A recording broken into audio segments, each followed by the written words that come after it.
So Libya has been both the object and the subject of violent extremism.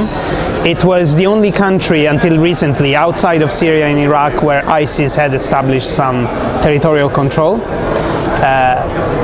So that's the case in which Libya was the object of violent extremism, which mostly came from outside. There was a component of ISIS which came from Libya, but mostly fighters came from other countries. Of course, Libya is also the subject of violent extremism.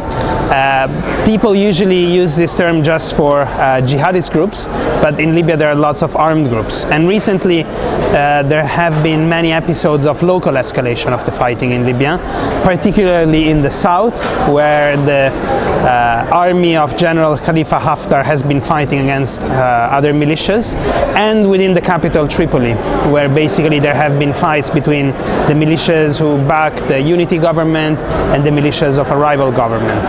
The country is increasingly divided between east and west, and although there is a political process, there are little hopes of an improvement anytime soon.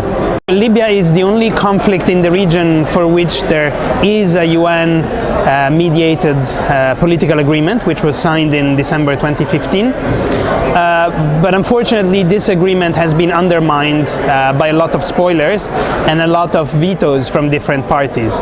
Most recently, the UN mission has lost speed and momentum for Libya, and therefore this void has been filled by regional powers, particularly Egypt, which has conducted a diplomatic initiative leveraging the fact that the main spoiler is General Haftar, who is an Egyptian proxy, and therefore Egypt, much like Russia in Syria, could deliver the main actor in the political process.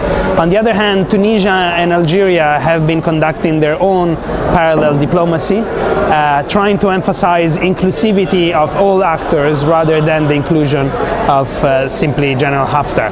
Whether all this regional activity will lead to anything is open to doubt. Most regional powers actually have proxies in Libya, so they're not taken seriously as honest brokers by many of the other parties.